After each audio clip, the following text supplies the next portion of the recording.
L'évangéliste Luc nous apprend dans le récit des Actes des Apôtres, le chapitre 2, à partir du verset 14. Il dit: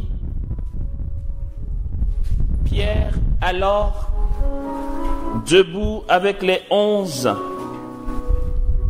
éleva la voix et leur adressa ces mots: Hommes de Judée, et vous tous qui résidez à Jérusalem,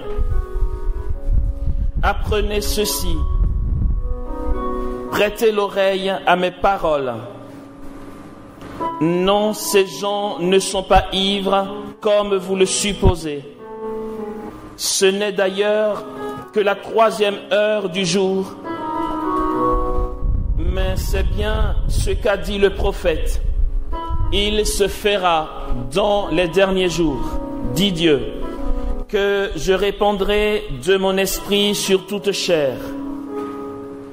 Alors vos fils et vos filles prophétiseront, vos jeunes gens auront des visions, et vos vieillards des songes. Et moi, sur mes serviteurs et sur mes servantes, je répandrai mon esprit ces jours-là. Et je ferai paraître des prodiges là-haut dans le ciel et des signes ici-bas sur la terre. Le soleil se changera en ténèbres et la lune en sang, avant que vienne le jour du Seigneur, ce grand jour. Et quiconque alors invoquera le nom du Seigneur sera sauvé.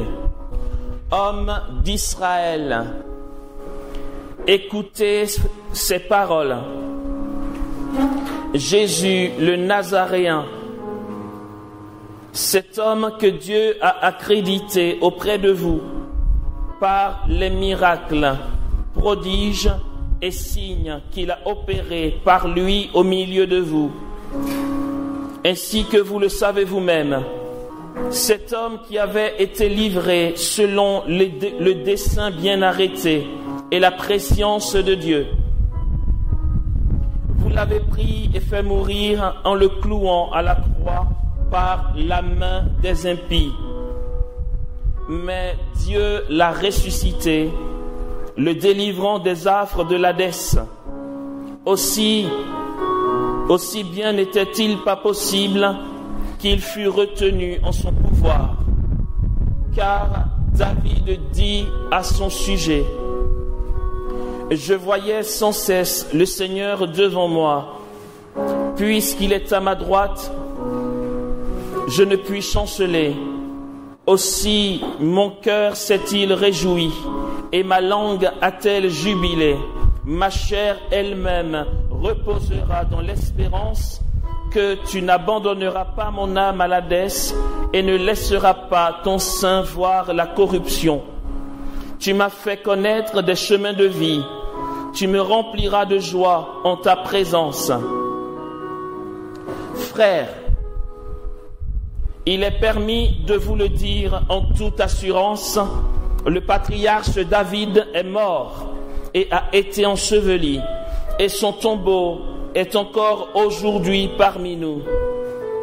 Mais comme il était prophète et savait que Dieu lui avait juré par serment de faire asseoir sur son trône un descendant de son rang, il a vu d'avance et a annoncé la résurrection du Christ qui, en effet, n'a pas été abandonné à l'Hadès et dont la chair n'a pas vu la corruption. Dieu l'a ressuscité, ce Jésus, nous en sommes tous témoins. Et maintenant, exalté par la droite de Dieu, il a reçu du Père l'Esprit Saint, objet de la promesse, et l'a répandu. C'est là ce que vous voyez et entendez. Car David, lui, n'est pas monté aux cieux. Or, il dit lui-même: Le Seigneur a dit à mon Seigneur: siège à ma droite jusqu'à ce que j'ai fait de tes ennemis un escabeau pour tes pieds. Que toute la maison d'Israël le sache donc avec certitude. Dieu l'a fait Seigneur et Christ, ce Jésus que vous avez crucifié. Waouh! Il dit, c'est ce qu'a dit le prophète. Il se fera dans les derniers jours que je répandrai mon esprit sur toute chair. Il dit, dans la finale de ce discours de Pierre que nous venons d'entendre, il est dit ceci, et cela constitue le thème de cette retraite. Et lui, exalté à la droite de Dieu, il a reçu le Saint-Esprit, objet de la promesse, et l'a répandu. C'est là ce que vous voyez et entendez. Il s'agit d'une promesse de Dieu qui, en toute certitude, sans hésitation, se réalise forcément. Il est dit, et Pierre l'a cité, par le prophète Joël, que le Seigneur répandrait le Saint-Esprit dans les derniers temps sur toute chair. Pierre parle de l'objet de la promesse qui est le Saint-Esprit. Dieu l'a promis par la bouche de Joël.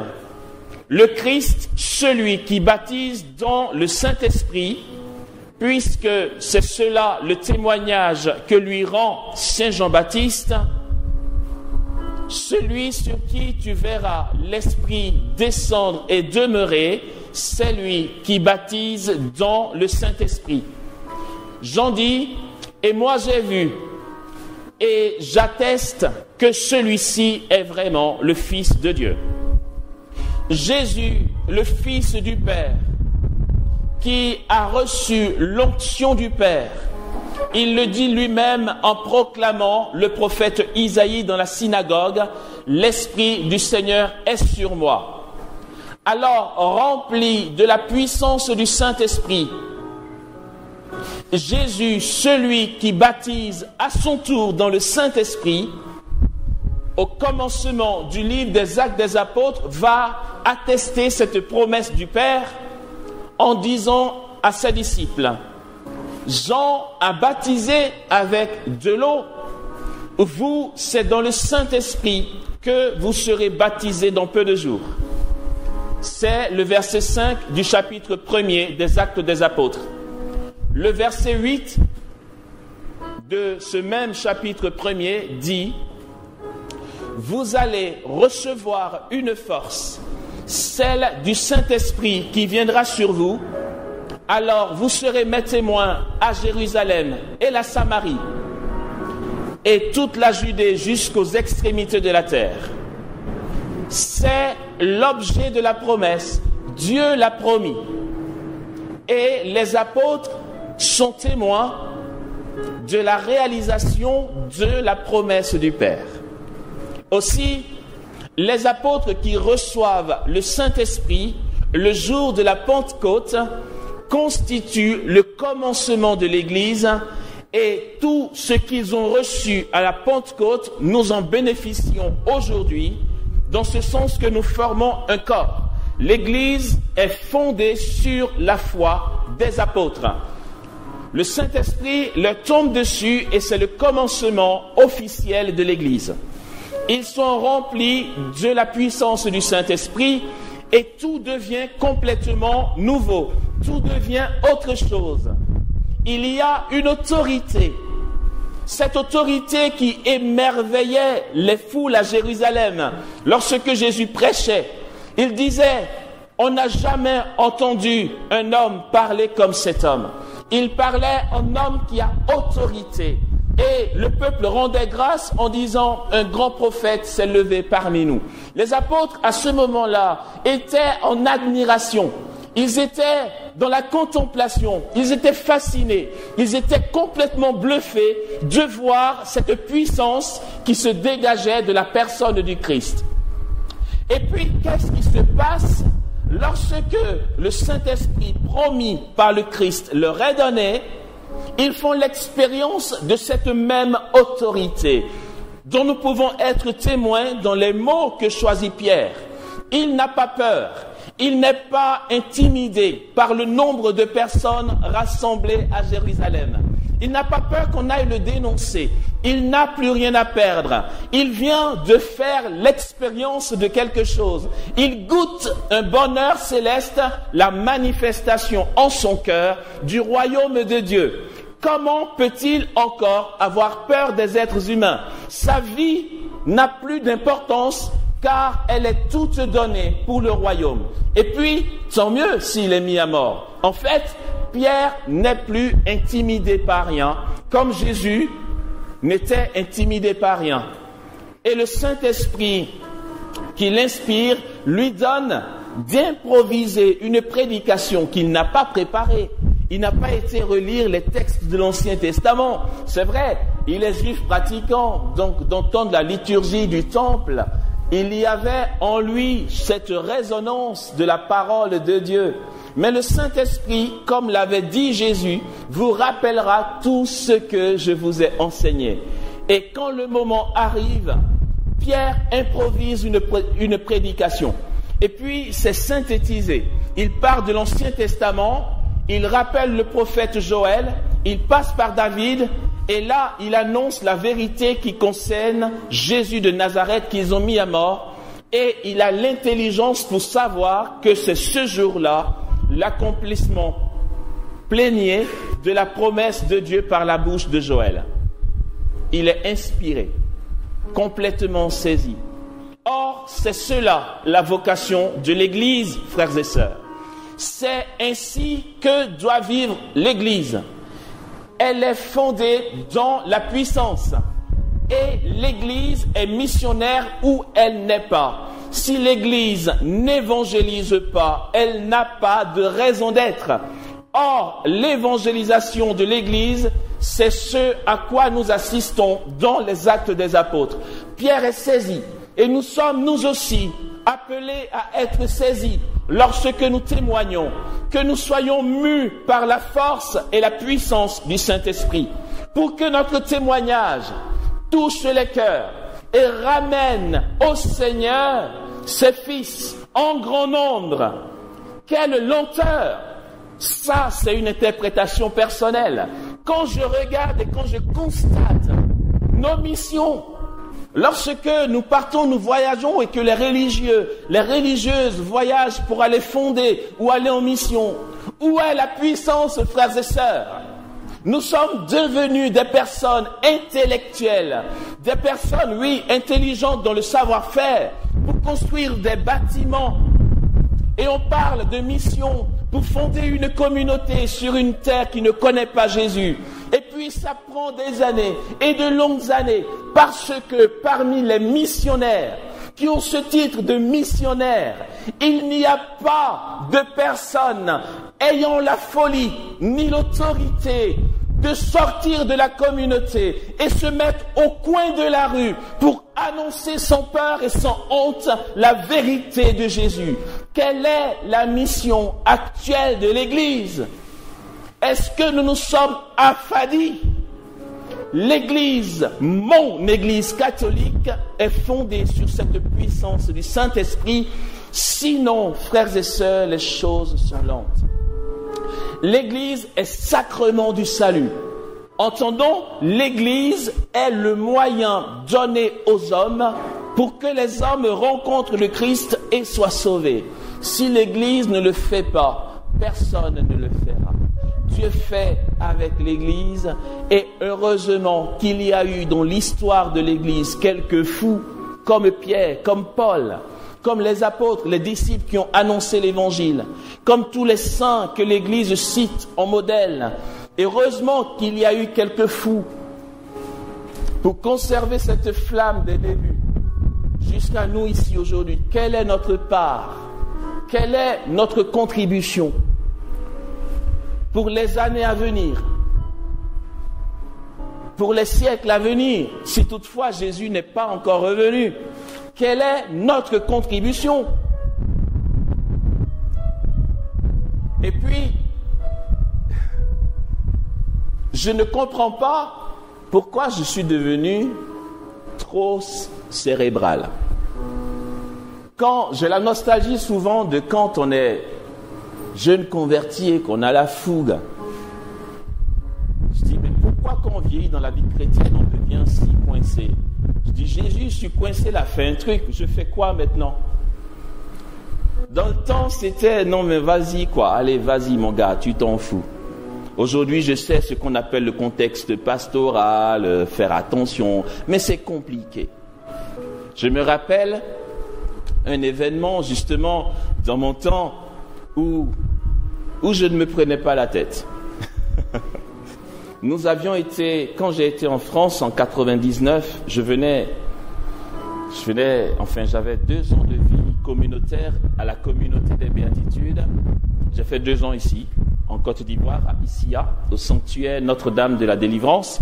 Et puis, le responsable, le berger, le père Pierre-Marie Soubéran, m'a demandé de partir en France pour apprendre les icônes. Donc, je suis arrivé en France en 99. Quand je débarquais, j'avais encore toute ma fougue de jeunesse. Oh, je suis trop fan de ce que j'étais. Mais non, c'est chaud. Et puis donc, il y a un frère de la maison. Dans le temps, vu que j'avais que 2 années de vie communautaire, je n'avais pas d'habit monastique. Donc j'avais mon pantalon marron et puis une chemise blanche. Ça faisait marron et blanc. Voilà. Et comme il fait un peu froid là-bas, il y avait juste un pull dessus. Voilà. Et un frère de la maison qui était mon responsable de maisonnée, m'a dit, écoute, on part à Chartres. Si ça t'intéresse, tu viens avec nous, comme ça tu pourras visiter la cathédrale de Chartres, qui est une cathédrale magnifique. Nous y sommes allés. Petite balade communautaire, histoire de prendre un peu d'air et de faire un peu de tourisme. Non, je m'inquiète, moi. Dès que je vois les frères et sœurs de l'organisation s'approcher, je dis, il est quelle heure? Qu'est-ce qu'il faut que je fasse? Il est l'heure? D'accord. Et donc, on a été à Chartres.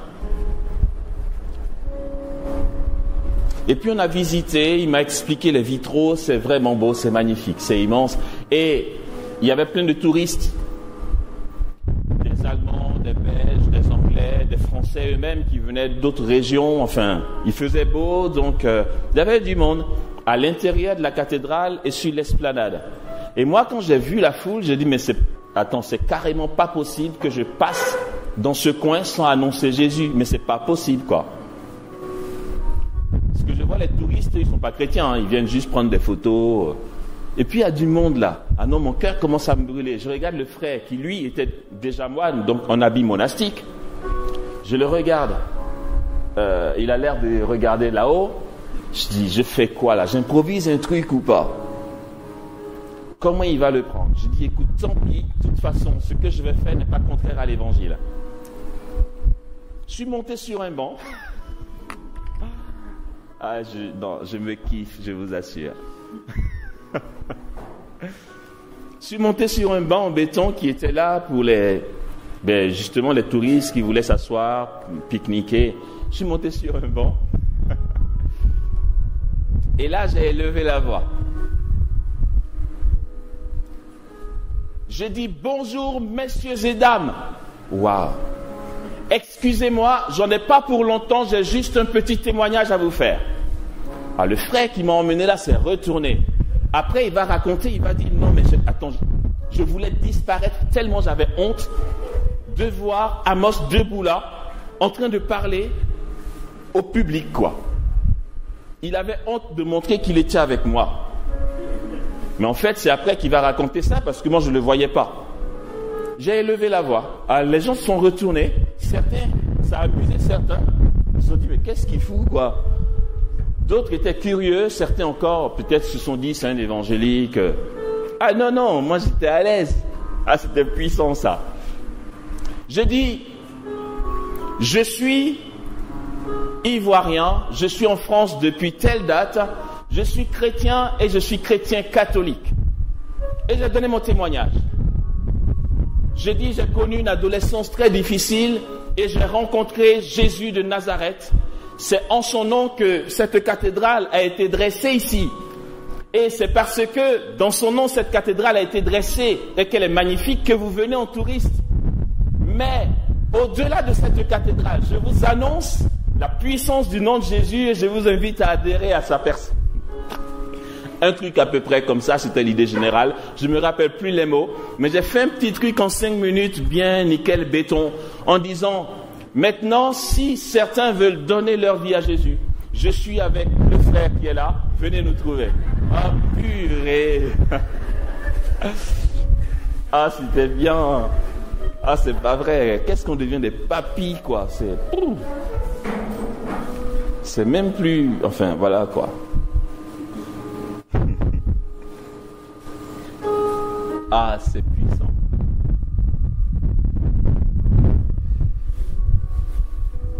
Si je dis Dieu réalise ses promesses, je ne dis rien du tout. Parce que c'est faible. Je veux dire, c'est évident. Peut-être pas pour tout le monde. Certains vont dire, ouais, c'est ça. Attends, on m'a promis telle chose lors d'une prophétie pendant une prière charismatique, ça fait 15 000 ans, ça s'est toujours pas réalisé. Donc quand je dis ça, je dis rien. Je vais dire ça mieux. L'Église est fondée sur la réalisation de la promesse. Donc, nous sommes dans la réalisation de la promesse. Je dis ça d'une autre manière. L'Église est le fruit de la réalisation de la promesse. L'Église, dans son existence, est la preuve que la promesse s'est réalisée. Cette promesse du don du Saint-Esprit a suscité l'Église par sa réalisation. Et si nous sommes, et l'Église, ce n'est pas une réalité abstraite. Là, je parle de l'Église avec le grand E, comme on l'apprend à la catéchèse, pas le bâtiment avec petit e. L'Église avec grand E, qui est la preuve de la réalisation de la promesse, n'est pas une réalité abstraite. L'Église, c'est moi et c'est toi.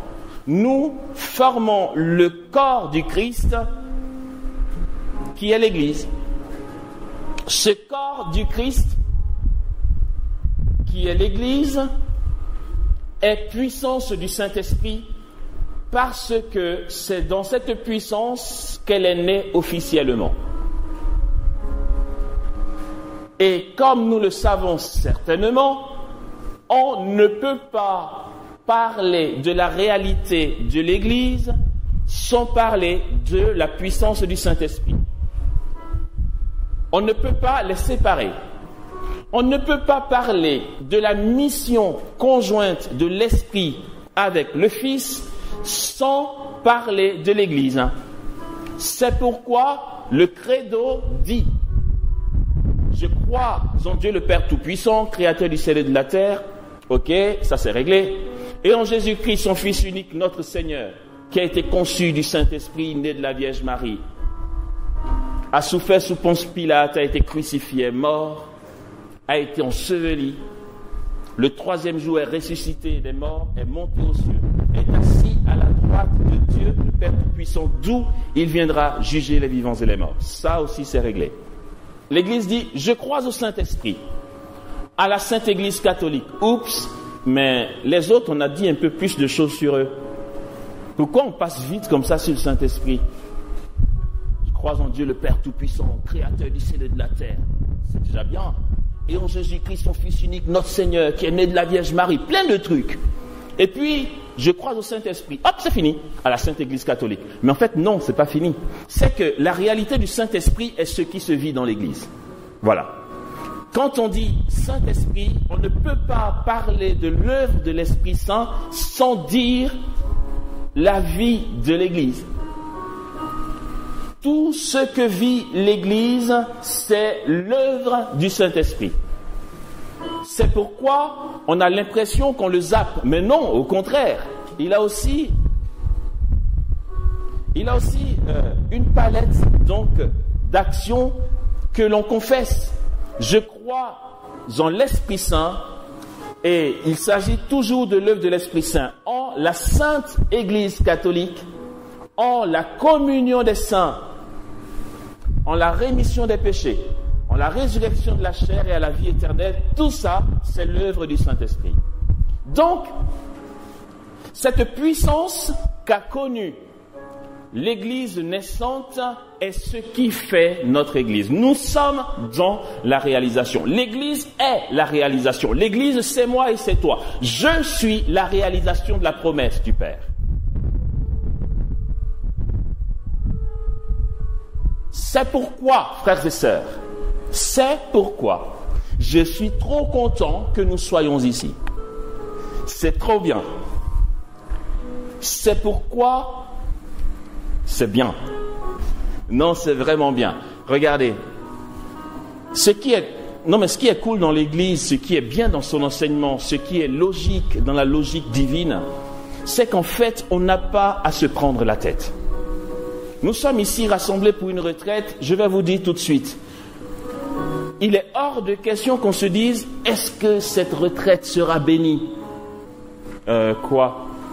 Est-ce que ça t'arrive de dire, est-ce que je suis un homme ? Ben oui, tu es un homme. Est-ce que cette retraite sera bénie ? Waouh, quelle question. Ben forcément, elle est déjà bénie. Et vous allez savoir pourquoi. En fait, si tu dis, est-ce que cette retraite sera bénie ? Ça montre une appréhension qui peut témoigner d'un besoin, d'un désir que tu as que la retraite soit bénie. Sauf si tu veux vraiment pas qu'elle soit bénie, tu vois. Peut-être. Mais si c'est le cas, les autres seront bénis. Toi, Dieu va te laisser. C'est pas qu'il est méchant, qu'il est rancunier, c'est qu'il va pas te forcer la main. Voilà, c'est tout. Si nous voulons, on peut déchirer les cieux.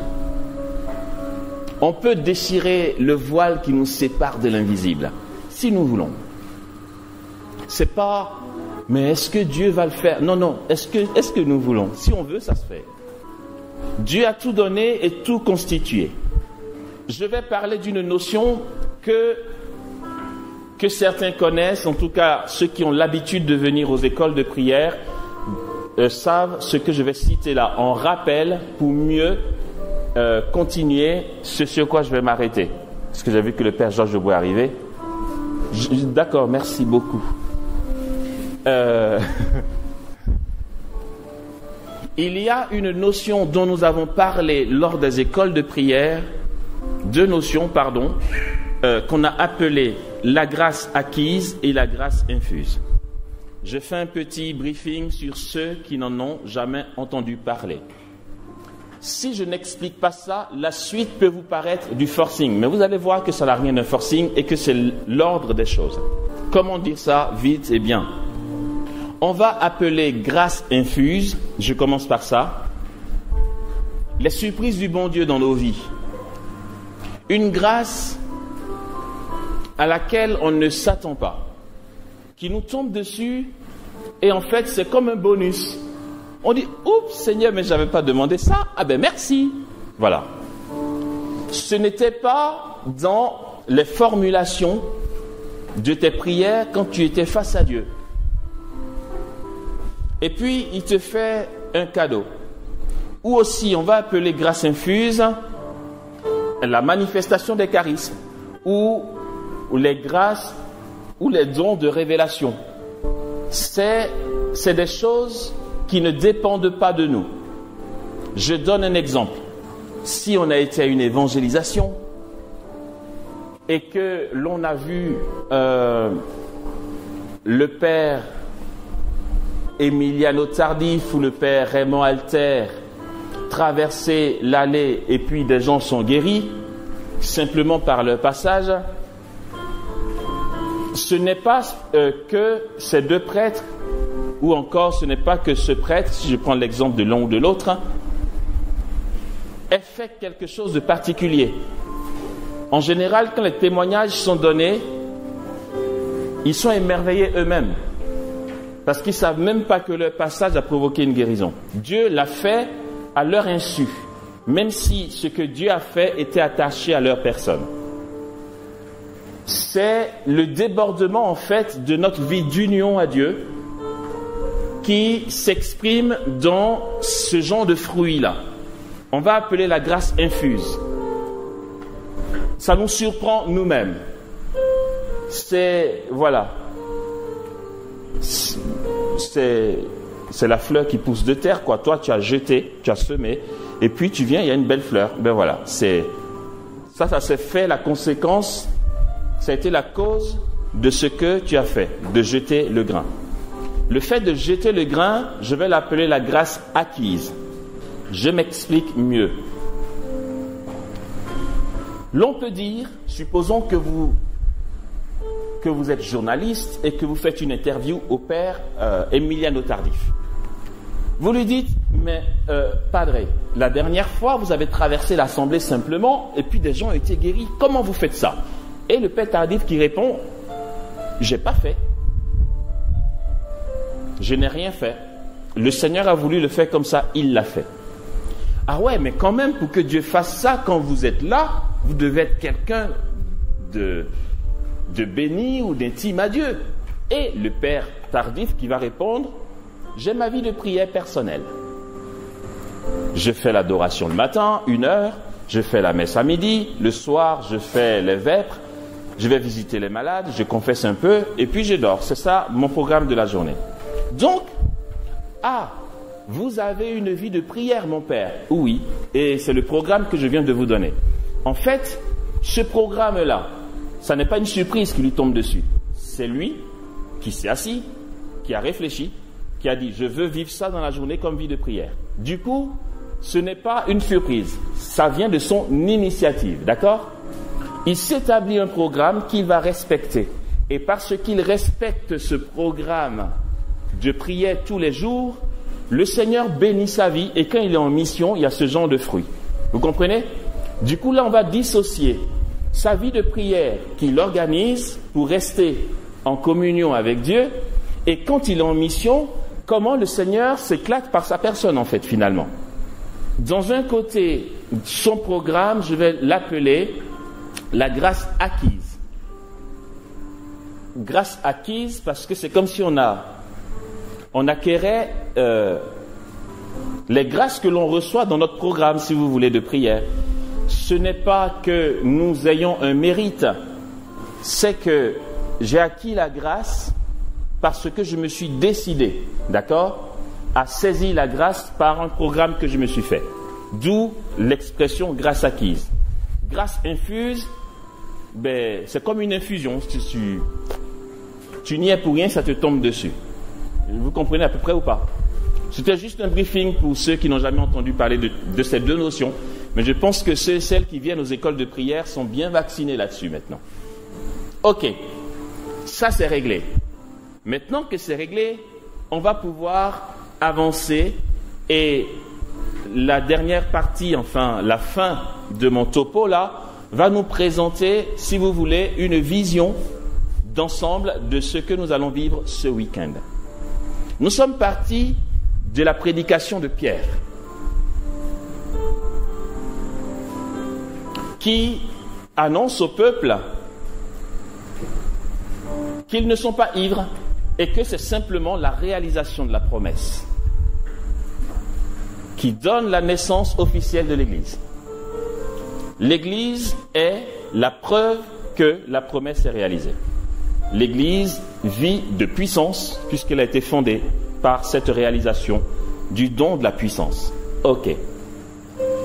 Ce qui s'est passé, c'est que je vais me permettre de dire dans l'événement Pentecôte ou dans l'événement Ascension Pentecôte, il y a une réalité que l'on pourrait qualifier de grâce acquise et une autre réalité que l'on peut qualifier de grâce infuse.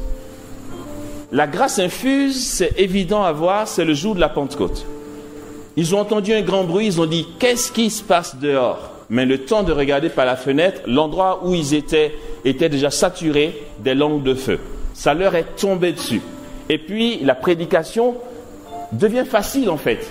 Du coup, la prédication et tous les miracles auxquels ils assistent n'est pas une complication, c'est pas difficile. C'est une grâce infuse, ça leur tombe dessus. De l'extérieur, quand tu vois le miracle, tu dis mais il est fort. Mais en fait, il n'est pas fort, tu vois. Ça lui tombe dessus. Comme ça, gratuitement. Et donc, grâce infuse, ils font l'expérience du Saint-Esprit qui tombe et qui les envoie en mission. Grâce acquise, c'est que depuis l'ascension, quand le Maître s'est élevé de terre et leur a dit « Demeurez à Jérusalem, c'est là que vous allez recevoir la puissance ». Il a dit aussi « Je ne vous laisserai pas orphelins, mais je vous enverrai un autre paraclet ». Il a dit aussi « Pour moi, je suis avec vous pour toujours jusqu'à la fin des temps ». Ce sont les paroles de l'ascension, d'accord? Il dit ça et il se lève dans les cieux à leurs yeux. Les apôtres qui ont recommandation de ne pas quitter Jérusalem vont dans la chambre haute. Cette chambre haute est le même lieu où ils ont célébré la Sainte Seine. C'est dans cette pièce que Jésus leur a donné son corps et son sang à manger. D'accord? C'est le même lieu. La chambre haute, c'est le même endroit. Et donc, ils sont enfermés dans la chambre haute. Pourquoi? Parce que Jésus leur demande de ne pas quitter Jérusalem. Ben, ce n'est pas une raison. Ils ont le droit de se balader à Jérusalem. Ben oui, Jésus n'a jamais dit le contraire. Mais Jérusalem, c'est quoi? Jérusalem va représenter pour les apôtres le lieu de la persécution. Ils avaient peur des Juifs qui ont mis Jésus à mort. Et donc, ils prévoyaient, après l'ascension, soit de vivre ensemble, mais en dehors de Jérusalem, ne pas chercher des embrouilles aux ennemis de Jésus, ou encore de se disperser. Ils savaient très bien, parce que quand Jésus est mort, ils étaient dispersés, par peur des Juifs. 3 jours plus tard, il y a une rumeur, comme quoi il est ressuscité. Ah non, mais attends, vous blaguez. Ah si, les 5 femmes sont allées au tombeau. Bon, si c'est une affaire de femmes, moi je veux voir d'abord. Donc, 3 jours plus tard, il paraît qu'il est ressuscité. Il se retrouve, mais toujours enfermé par peur des Juifs. Et puis, l'Évangile nous dit, hop, Jésus est là au milieu d'eux. Il leur dit, la paix soit avec vous. En fait, ne craignez pas, c'est bon, ça va, c'est moi. Il souffla sur eux et leur dit, recevez le Saint-Esprit. Mais tout ça, c'était provoqué par la peur. Leur crainte témoignait, montrait qu'ils avaient en projet de fuir l'endroit. Après l'ascension, tant que Jésus ressuscité apparaissait pendant 40 jours après sa résurrection, il venait manger un peu du poisson avec eux, il les faisait un coucou au bord du lac, il disparaissait, il revenait. Tant qu'il était là, ils osaient rester dans le coin. Mais, disent les exégètes, les apôtres avaient certainement en projet, après l'ascension, d'aller voir s'il n'y a pas des locations d'appartements un peu en dehors de Jérusalem. C'est peut-être mieux, ok? Et là, Jésus fait, oups, demeurez à Jérusalem. Restez là où c'est chaud, quoi. C'est pour ça que cette parole n'est pas anodine. Jésus dit, demeurez à Jérusalem. C'est là que vous recevrez la puissance, le lieu de la persécution. Donc, les apôtres vont dans la chambre haute. Jésus est parti. Ils ne savaient pas que ce serait 10 jours plus tard que le Saint-Esprit viendrait. Quand Jésus a dit « Demeurez à Jérusalem », ils se sont certainement dit « Jusqu'à quand on va rester caché dans cette pièce ?» Peut-être que Jésus apparaîtra comme il a déjà fait pour nous dire « Bon, c'est bon, je change d'avis, quittez Jérusalem ». Mais pour l'instant, ils étaient dans la chambre haute par peur des Juifs. Et vous imaginez, bien sûr que nous, on sait maintenant que ça durait 10 jours. Eux ne savaient pas. Jésus n'a pas dit dans 10 jours. Donc, le premier jour s'est passé, ils étaient en prière avec les saintes femmes, dont Marie, la mère de Jésus. Heureusement que la Madre était là. Ça apaisait un peu les cœurs. Elle était là, quoi. Voilà. Tu pouvais faire un peu d'écoute avec elle pour dire, Mes angoisses baissent un peu. Elle disait, mon fils, t'inquiète pas, je prie. Premier jour. Deuxième jour. On n'est pas dans la grâce infuse là. Là, on est dans une organisation concrète pour tenir, pour obéir à la parole du maître. Premier jour de prière. Nous, on a juste un week-end. Deuxième jour. Troisième jour. Bon, quand tu sais que dans 10 jours c'est fini, tu peux dire c'est bientôt fini, mais tu ne sais pas que c'est dans 10 jours. Tu te dis jusqu'à quand ça va durer. Quatrième jour. Et cinquième jour, certainement, les femmes sortaient, elles cachaient leur visage pour aller acheter du pain. Elles revenaient pour qu'ils mangent un peu. Voyez un peu l'ambiance. Et Saint Luc nous dit dans les Actes des Apôtres qu'il demeurait en prière. Il demeurait en prière. Il priait encore et encore. Pendant 10 longs jours. Je dis 10 longs jours parce que, justement, il ne savait pas que ça durerait 10 jours. Et puis, le 10e jour, à la fête de Shavuot, méga surprise, grâce infuse, le Dawa. Les cieux s'ouvrent, le feu apparaît, ils sont complètement transformés. Tout change dans leur vie. Ils n'ont plus peur. Là, ils se disent, ah ouais, mais il fait bon d'être à Jérusalem, là, du coup. Ah, le maître avait raison. Non, mais il n'y a même pas de souci, on ne quitte pas l'endroit. Il prêche. Le lendemain, enfin, quelques temps après, il va au temple, il fait marcher le boiteux, les gens sont stupéfaits, il improvise une prédication au temple. Pierre, mais quel courage tu as eu, tu es sûr que c'est toi? Ouais. Au temple, Pierre improvise une prédication, au point que les gens vont faire le rapport au grand prêtre qui les convoque. Les apôtres ne fuient pas, on les arrête, ils sont là, on les met en prison, ils sont dans la prison, ils louent Dieu. Mais qui sont-ils? Ont-ils changé de nature? Non, ils ont reçu la puissance du Saint-Esprit et leur louange dans la prison fait éclater les chaînes. La prison s'ouvre, il y a un ange qui vient d'en haut, il dit coucou, le maître qui est monté m'a envoyé. Sortez de la prison. Il vivait de puissance. L'évangéliste Luc nous dit dans les Actes des Apôtres, avec beaucoup de puissance, les apôtres rendaient témoignage de la résurrection du Christ. J'aime bien cette phrase-là. Avec beaucoup de puissance. Et puis, comme ils n'avaient plus peur et qu'ils étaient des êtres nouveaux, ils étaient sur le parvis du temple. Vous voyez, le coin, si vous nous cherchez, on est là. On n'est pas caché dans un coin. On est juste là où tout le monde vient. Et là, ils célébraient Dieu tous les jours. Et ceux qui passaient leur rendaient témoignage parce qu'ils étaient vraiment unis. Et personne n'osait leur poser aucune question. Il y avait une présence, il y avait l'onction, un truc. N'est-il pas dit dans le psaume, dit Jésus, vous êtes des dieux? Un tel investissement qui fait que les gens n'osent même pas poser de questions. Ils sont comme des surhommes, mais ce n'était pas le cas. Ils étaient simplement très hommes, justement. Grâce acquise, 10 jours de galère, de prière incessante, et puis la grâce infuse qui explose, et puis tout devient magnifique, tout change. Waouh, tu vois le soleil d'une autre manière, tu vois le visage du grand prêtre avec beaucoup d'amour et de compassion, et tu es libre.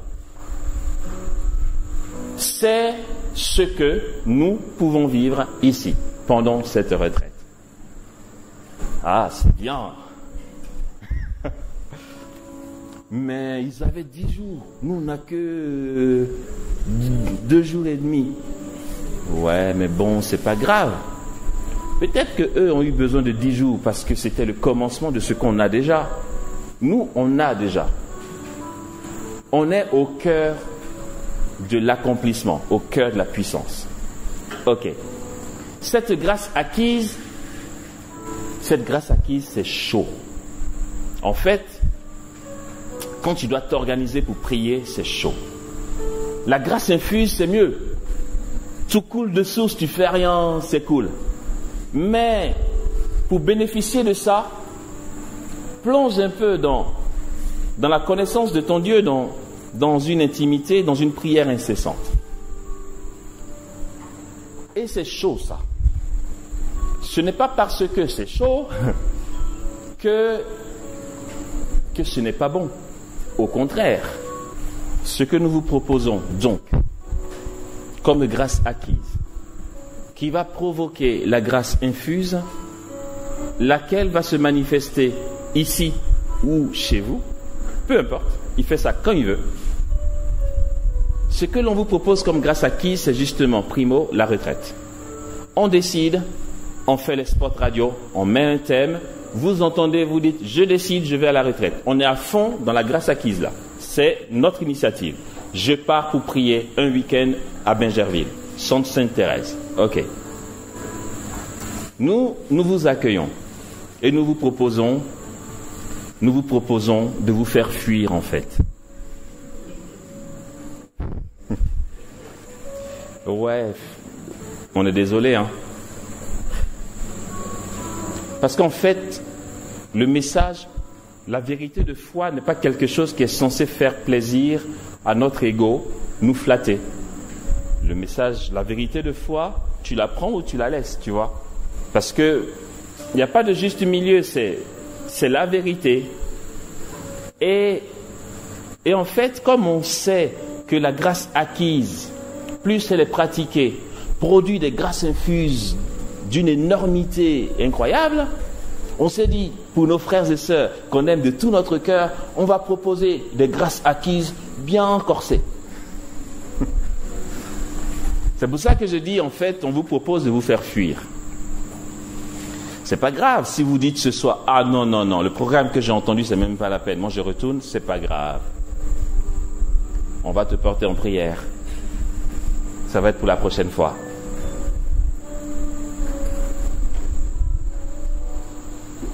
Il va y avoir 3 séries de choses pendant cette retraite.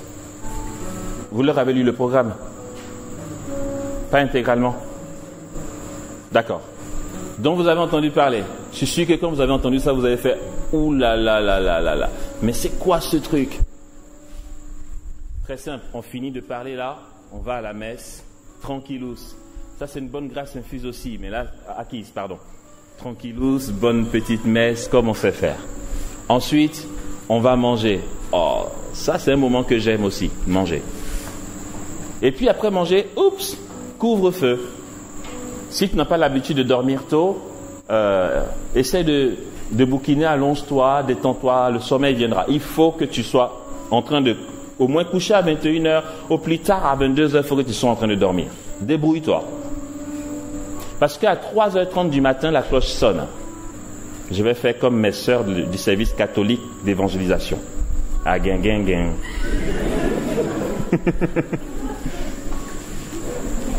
La cloche sonne à 3h30 du matin. Alors on a calculé, on dit bon, c'est vrai, 21h, 22h, 23h, 24h, 1h, 2h, 3h, 6 heures de sommeil, ça va. C'est bon quoi. Oh oui, mais on aura même trop dormi. 3h30, la cloche sonne, 4h, on est dans la chapelle, on commence les mi-lavés. Le truc saoulant au possible. Je vous assure, beaucoup vont nous maudire, mais Dieu veille sur nous. Les mi-lavés. Oh, non mais attends, c'est pas possible, il plaisante. Non, il plaisante pas. Ah, j'ai jamais fait ça. Ben, c'est l'occasion.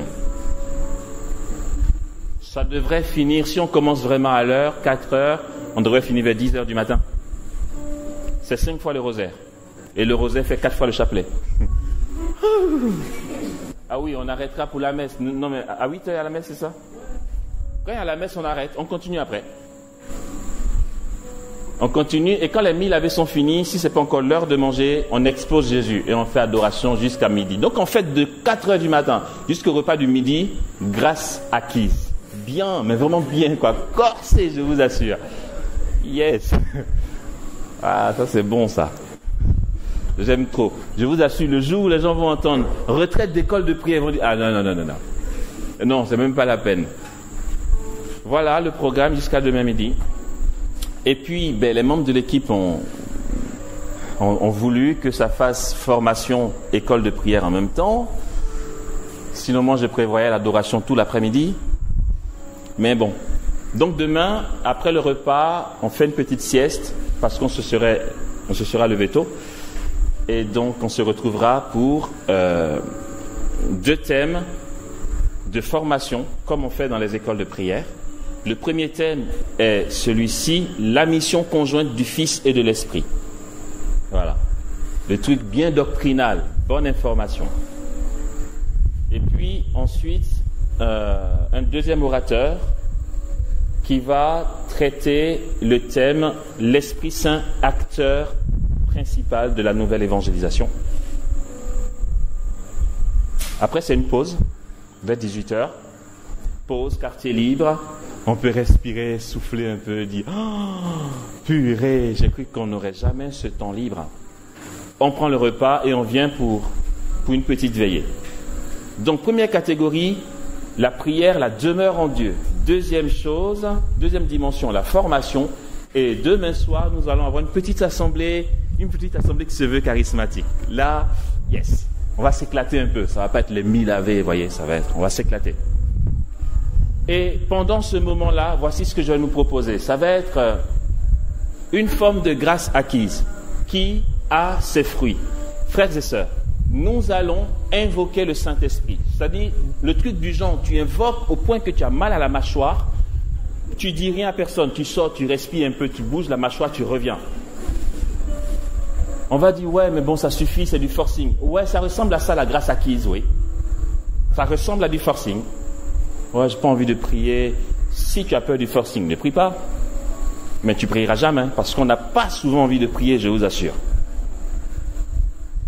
Et donc, dans cette prière que nous prévoyons pour demain soir, ça va être une invocation collective du Saint-Esprit jusqu'à ce que mort s'en suive.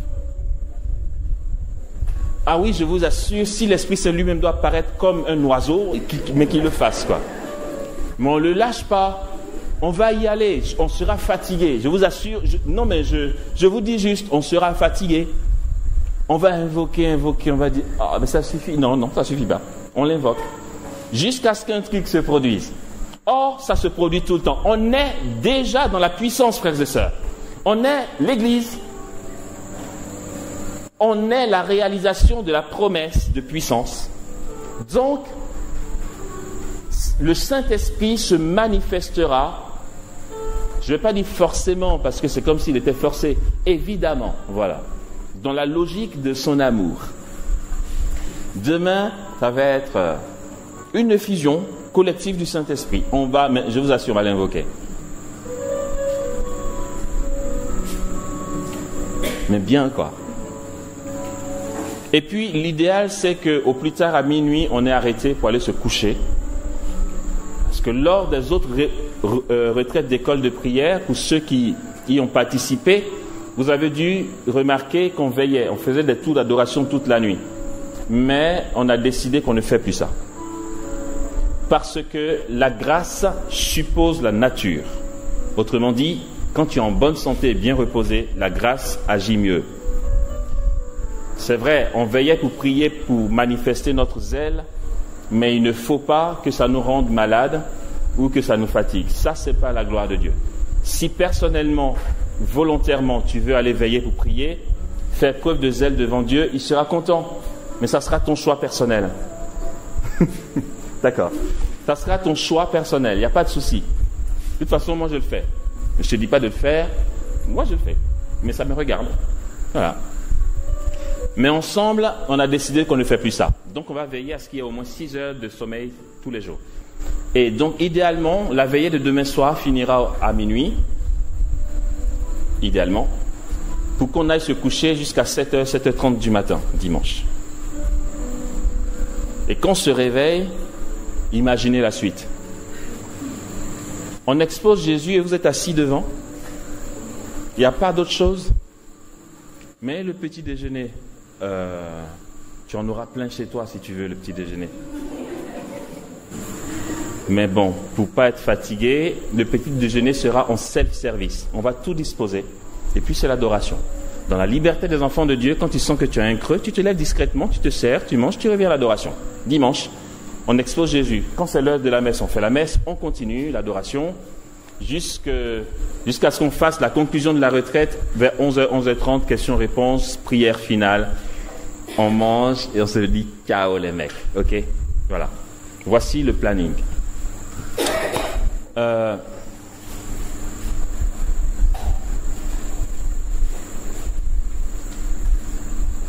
Je pense que... C'est bon, là-bas? Nous sommes déjà en plein dans la retraite. Elle va être confiée au Seigneur par l'Eucharistie, célébrée par le Père Georges Yoboué, qui nous a rejoints. Pendant cette messe, livrez-vous à Jésus. Demandez-lui la grâce de profiter de chaque instant de ce week-end. Ne laissez passer aucune grâce. Que nos lourdeurs habituelles, nos paresses habituelles, nos appréhensions, nos impatiences ne nous empêchent pas d'entrer en communion avec lui. Aussi, pendant les 1000 Ave ou les longues heures d'adoration, soyons libres, parce qu'on ne va pas vous obliger à faire ça. On vous propose ce programme, vous allez me dire, on n'a pas le choix, on est là pour ça, on est venu et on se livre à votre programme, mais si pendant les 1000 Ave ou l'adoration, tu commences à en avoir marre parce que ça fait trop long, il n'y a pas de souci, vous avez le droit de sortir, aller faire un tour, pendant que nous on continue les 1000 Ave. Il faut que ce soit très détendu. Ça va, et ceux qui vont rester assis, le seront volontairement. On ne va pas vous dire, vous êtes emprisonnés, tant que les 1000 Ave ne sont pas finis, vous ne sortez pas de la chapelle. Non, il faut être cool. Tu veux un café, tu sors, tu prends un café, tu reviens, tu marches un peu, tu respires, tu peux te cacher pour dire à la Sainte Vierge, tu me saoules, tu reviens. Il n'y a pas le feu, vraiment pas de souci. Il faut qu'on soit fluide, d'accord? Mais je nous exhorte à saisir cette opportunité qu'on nous donne pour trouver Dieu à fond. Amen.